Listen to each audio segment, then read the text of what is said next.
le débat se pose actuellement sur l'invasion de l'Ukraine par la Russie. Nous demandons s'il y avait une guerre qui venait à se poser, où est-ce que le Congo doit se positionner? Où est-ce que le Congo doit se positionner? Cette bonne mélodie a été dédiée à Keniro Zonbeat. Le débat politique actuellement se pose sur l'invasion de l'Ukraine par la Russie. Donc, le Congo étant un État souverain et un gouvernement et un président doit se positionner, quoi. Est-ce que le Congo va s'aligner derrière la Russie qui réclame ses parts de contrat vers l'Ukraine ou va se positionner derrière l'OTAN qui est soutenu par les États-Unis? Monsieur, on vous écoute. Quel est le raisonnement du jour? Monsieur Caracas Gangunyama, l'homme qui dit toujours la vérité jusqu'à sa mort. Donc, pour moi, je pense que le Congo, entre ce conflit entre l'OTAN et la Russie, le Congo n'a aucun droit de se positionner vers un pays. Pourquoi? C'est parce que c'est un problème territorial. Je le dis franchement, c'est un problème territorial. Et aucun pays n'a le droit de se mêler de ce problème-là. Parce que, aujourd'hui, une gazelle est en train de se battre avec une gazelle. Ça regarde le 5 jours. Et c'est dans les adages qu'on tire certaines connaissances. Ça, c'est mon opinion, ce que je pense. Tout pays a le droit d'avoir des alliés. Comme on le suit politiquement actuellement, il y a la Chine pardon, qui s'allie déjà à la Russie. Et la Chine a même demandé aux États-Unis de ne pas nuire à ses intérêts. Donc ça démontre que chaque pays a besoin d'une force quelconque. Telle que l'Ukraine, déjà, ils sont en train de réclamer déjà la force autant de l'Union européenne, qui les avait promis un soutien au niveau des forces militaires, mais qui n'ont encore rien reçu. Donc voilà, dans la thèse, on est un peu dans la conclusion, quoi. S'il venait avoir une troisième guerre mondiale, est-ce que le Congo devrait se positionner derrière la Russie ou derrière les États-Unis? Pour moi, je pense que déjà, le Congo, c'est un pays africain. C'est un pays d'abord africain. Il y a beaucoup de pays africains qui n'ont pas jusqu'aujourd'hui eu leur démocratie, leur liberté ou quoi que ce soit. Est-ce que vous voyez ce qui est en train de se faire entre l'OTAN et la Russie? C'est des choses normalement qui devaient se faire déjà même en Afrique. Le Congo, c'est un pays qui n'a pas le droit toujours de se positionner derrière un pays quelconque. Pourquoi que ce soit? Parce qu'ils n'ont pas les mêmes liens, ils n'ont pas les mêmes droits. L'opinion internationale le sait, que chaque pays a ses droits. Le Congo va aller combattre, par exemple pour la Russie ou bien pour l'Ukraine. Avec quel armement? Avec quoi de valable? C'est pour faire quoi? Pour ajouter les morts. Pour ajouter les morts. C'est comme ça qu'on gère le monde. Donc ça n'a pas de sens. Le conflit entre l'OTAN et la Russie, c'est un conflit qui doit être géré entre deux personnes. Deux personnes, ils finissent leur conflit. S'il y a des gens qui vont intervenir pour leur donner des bons conseils, et puis le peuple, c'est ça. On n'est toujours pas rentré dans le thème de la troisième guerre. Donc vous n'avez parlé que des conflits actuels, comme je disais. J'ai dit, moi j'écoutais beaucoup. Moi j'ai dit, pourquoi la Russie il est fâché pour l'éprouver le monde où s'attendait. Je ne comprends pas si vous ne comprenez pas ce que je vous demande. Moi, ce que je dis, c'est quoi? C'est que je ne sais pas si on me comprend. Il y a des choses, on dit toujours que la bouche est sacrée. Il y a des choses qu'il ne faut pas prononcer. Il y a des noms qu'il ne faut pas prononcer. Il y a un certain nom que moi, je ne veux même pas prononcer. Voilà pourquoi on dit que vous n'êtes pas dans le vif du débat.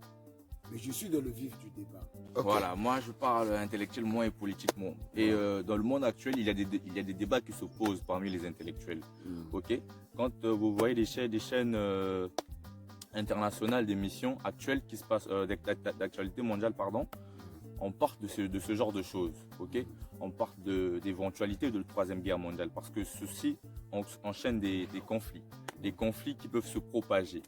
Ok. L'Ukraine étant un pays essayant d'appartenir à l'Union européenne, qui, elle, défend ses partisans, doit donc normalement agir contre l'offensive. Ok?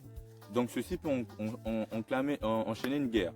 Mais il y a la Chine par ailleurs qui a dit que si l'Union européenne venait à attaquer la Russie, elle rentrera en guerre. Et nous le savons tous que si la Chine aidait la Russie à rentrer en guerre, les États-Unis doivent rentrer parce que les États-Unis, c'est le premier allié de l'Union européenne. Donc, on voit l'éventualité d'une troisième guerre. C'est pas que j'appelle ça par magie ou quoi. Ce sont les éventualités actuelles qui se passent. Donc, dans ces éventualités actuelles, moi, je cherchais à savoir est-ce que le Congo devrait s'aligner avec les États-Unis, donc l'OTAN, l'Europe tout entière, ou avec la Russie et la Chine. Si le Congo devait s'allier à la Russie ou à l'OTAN, ou aux États-Unis plutôt, moi je préférerais que le Congo puisse s'allier aux États-Unis. Pourquoi? Parce que j'aime les avantages. Et ce n'est pas les avantages qui sont personnels, ce sont des avantages qui sont nationaux. On dit toujours que Bissaki la place Maye Cholaka, ça c'est en lingala. Et en français, pour bien le répéter, on dit que le poisson nage mieux où l'eau coule. Donc si le Congo pense que lui, pour bien nager, pour bien flotter dans l'océan, il faudrait qu'il se dirige vers le nord, que ça soit ainsi. Mais donc, dans son idée à lui présentatrice, je n'ai pas senti beaucoup d'arguments assez convaincants. J'ai senti qu'il a donné un argument, mais pas assez clair. Moi, par contre, si je devais soutenir son argument, je dirais ceci en amont. Que le Congo, tout d'abord, est un pays colonisé par l'Europe. Si le Congo s'aligne avec les États-Unis, c'est la même chose qu'avec l'Europe. Et c'est ce qui se passe actuellement. Le Congo, actuellement, est avec l'Union européenne. Parce que quoi? On est colonisé par la France. Et donc, on a des relations assez soudées avec la France. On traite avec la France. Ok? Il y a des pays, par ailleurs, en Afrique francophone, qui ont dû rejeter ces indépendances-là, comme le Mali, comme le Rwanda. Mais pour le Congo, actuellement, on est encore dans l'impasse. Pour le Congo, actuellement, on est encore dans l'impasse. Ce sont les États-Unis qui sont venus enlever Kadhafi. Ce sont les États-Unis qui ont provoqué la guerre en Syrie. Non, mais ce sont des informations qui se passent dans le monde. News, RFI et autres. C'est les États-Unis qui ont tué Kadhafi. Bon, on a tous vu, oui, on a tous vu ce qui s'est passé. Les États-Unis sont venus avec les Français. Lesquels ont enlevé Kadhafi, lesquels ont combattu Kadhafi. Ceux qui ont enlevé, est-ce que vous connaissez ceux qui ont enlevé Kadhafi? Bien sûr. C'est qui? Ce sont les Français. Pour quel but? Comment ça, pour quel but? Mais pour nuire à l'Afrique, pour nuire à ses intérêts. Non, pas pour nuire à l'Afrique.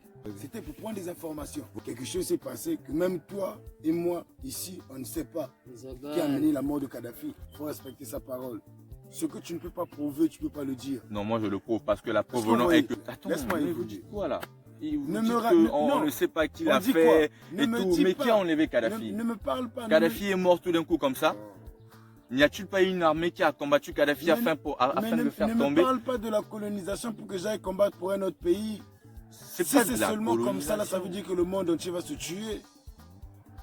Donc parce que les Français nous ont colonisés, nous les Congolais, donc nous sommes obligés de se mettre...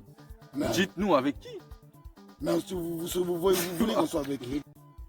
Mais vous voulez qu'on soit avec qui? Bon, pour moi, en un mot terme, le Congo doit être avec la Russie. Pour moi, être avec la Russie.